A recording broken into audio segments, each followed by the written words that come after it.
पटना में कई जगहों पर बम धमाके हुए हैं।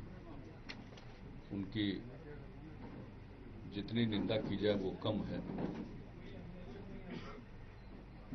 आप सबको मालूम है कि आज सुबह ही 9:30 बजे के आसपास पटना जंक्शन के प्लेटफॉर्म नंबर 10 पर अवस्थित शौचालय में पहला बम विस्फोट हुआ था और उसके बाद कई स्थानों पर हुए, जिसमें गांधी मैदान के इर्द गिर्द और एक गांधी मैदान में। इसमें कुल मिलाकर जो सूचना अब तक मिली है उसमें 5 लोगों की मृत्यु हुई है। एक व्यक्ति जो पहले बम धमाके में इंजर्ड हुआ था वह IGIMS में भर्ती है और क्रिटिकल स्थिति में, और एक व्यक्ति PMCH में गंभीर स्थिति में है। स्वास्थ्य विभाग के प्रधान सचिव वहां खुद मौजूद थे और इन्होंने जो डॉक्टरों से और हमने भी जो बातचीत की है उसके हिसाब से ऐसा लगता है कि एक व्यक्ति की स्थिति ज्यादा गंभीर है और बाकी कुल मिलाकर 83 लोग PMCH में गए थे। उसमें से 38 लोग अब वहां इलाज के लिए हैं और इनका इलाज किया जा रहा है। सब तरह का प्रबंध है, चिकित्सक पूरी मुस्तैदी से उनकी चिकित्सा कर रहे हैं। ये बम धमाकों की जांच पूरे तौर पर पुलिस कर रही है और कुछ स्थानों पर पुलिस ने बम को डिफ्यूज भी किया है। जिन स्थानों पर धमाके हुए हैं उसके अलावे भी, और एक डिफ्यूज करने के सिलसिले में एक पुलिसकर्मी घायल भी हुए हैं। तो ऐसा लगता है आज का दिन जिस तरह से चून करके ये वारदात की गई है, ये लगता है कि कोई पूरे बिहार में के माहौल को बिगाड़ने की कोई योजना रही होगी। अभी पुलिस पूरे मामले की तहकीकात कर रही है और हमने NIA को भी कहा है, वैसे मामलों में उनकी दक्षता है तो उनका भी सहयोग लिया जा रहा है। और पटना जंक्शन स्टेशन पर ही जो पहला बम धमाका हुआ है उसके बाद एक व्यक्ति जो भाग रहा था संदिग्ध अवस्था में, उसको वहां उपस्थित पुलिस के लोगों ने पकड़ा है और उनसे पूरी पूछताछ की जा रही है। और पुलिस को ऐसा लगता है कि उनसे महत्वपूर्ण सुराग उन्हें हाथ लगे हैं। आखिर अभी पूरी पूछताछ जारी है। कई उनके पास से टेलीफोन नंबर मिले हैं, कागज मिला है, तो ये सब बात चल रही है और अभी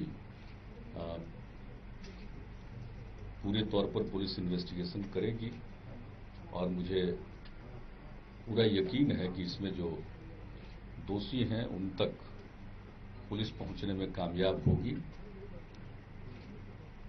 और इस तरह की घटना को अंजाम देना और आज की तिथि का चुनना, जिसमें एक भारतीय जनता पार्टी के द्वारा आयोजित रैली है जिसका काफी प्रचार प्रसार किया गया है, तो ऐसा लगता है कि जानबूझ करके, मुझको ऐसा लगता है जो कुछ भी हमने दिन भर इसके बारे में मुख्य सचिव, गृह सचिव, पुलिस महानिदेशक सब लोगों से जो चर्चा की है, घटना घटते ही हमने सबों के साथ मीटिंग की और बाकी पूरी चौकसी बरतने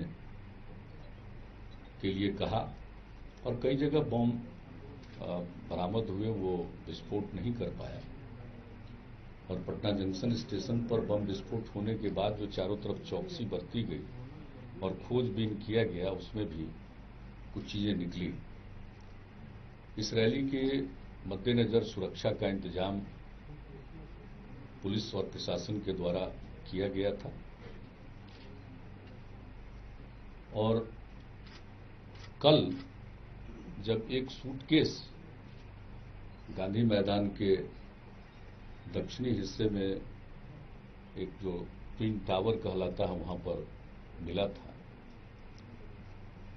तो उसको खोलने के बाद उसमें कुछ आपत्तिजनक चीज सामने नहीं आई, ये उसी समय बताया गया और आप सब लोग अवगत हैं।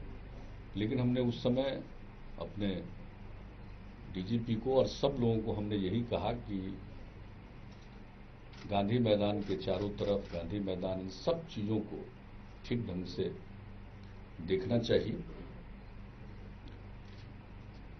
और ये जो घटना को अंजाम करने के पीछे उद्देश्य होगा कि बिहार में जरूर वातावरण बिगड़े, खराब स्थिति उत्पन्न हो, हमारा राजनीतिक विरोध हो सकता है, लेकिन इस मामले में कि समाज के माहौल को कोई बिगाड़ना चाहे, ऐसे तत्वों के साथ एकजुट होकर निपटना चाहिए। रैली की तरफ से भी शांति की अपील की है, ये अच्छी बात है, स्वागत योग्य है। हमने भी अपील की है और मैं अपील करता हूं कि सब लोग शांति बनाए रखें और इस तरह की घटना को अंजाम देने वाले को तक हमारी जांच एजेंसियां जरूर पहुंचेगी और इसके पीछे की साजिश और योजना का जरूर खुलासा होगा और ये हम सब लोगों के लिए एक चिंता का विषय है। हमारे बिहार में आज तक का जो माहौल रहा है वो एक दूसरे के विरोधी रहे हैं, लेकिन आमतौर पर जो राजनीतिक कार्यक्रम होते हैं उन कार्यक्रमों में सब पार्टी अपना अपना काम करती है। यहां एक कन्फ्रंटेशन का कोई इतिहास नहीं रहा और हम सब लोगों को ये परंपरा हर हालत में कायम रखनी है,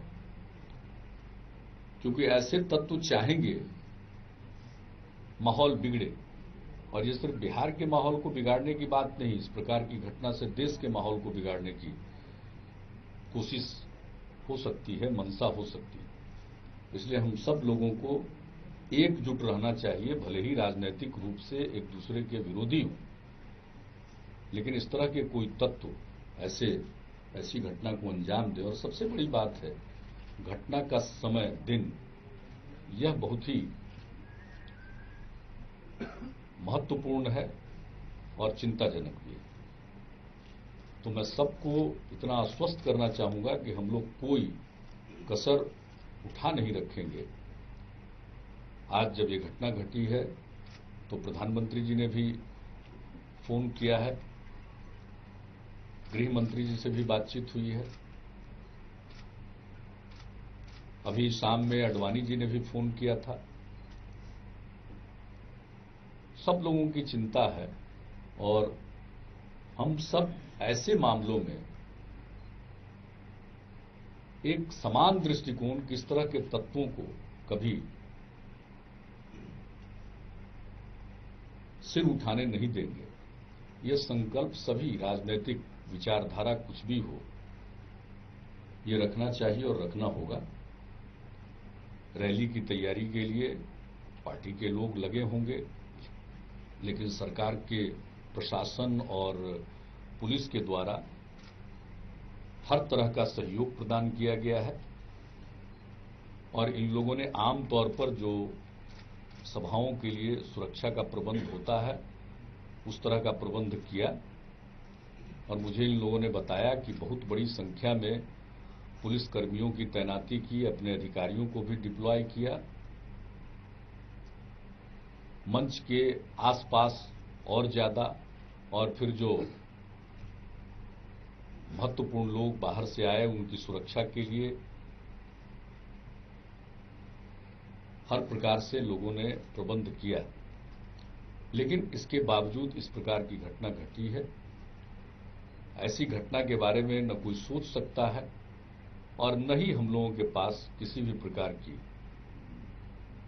कोई आसूचना थी, कोई इंटेलिजेंस इनपुट नहीं, कोई खुफिया जानकारी नहीं, चाहे वो हमारी स्टेट की एजेंसी हो या सेंट्रल एजेंसी हो। हमने इसके बारे में काफी पूछा है अपने अधिकारियों से, तो कोई इंटेलिजेंस इनपुट इनके पास नहीं था।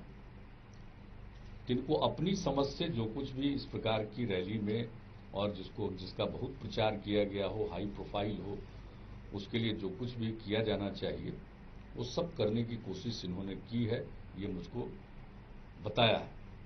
इसके बाद भी घटना घटी है तो मैं यही कहूंगा सब लोगों से, शांति कायम रखें, धैर्य न खोएं, इलाज भी पूरे तौर पर होगा। और इस बॉम्ब ब्लास्ट के जो विक्टिम हैं उनको सरकार की तरफ से उनके परिजनों को 5-5 लाख रुपए का अनुग्रह अनुदान भी दिया जाएगा, एक्सग्रेसिया पेमेंट होगा। घायलों का जो भी इलाज जरूरी है वो सरकार के खर्चे पर कराया जाएगा। तो हम हर वो कार्रवाई करेंगे और इसके बाद जैसा कि हमने बताया कि पूरी जांच चल रही है और जांच जरूर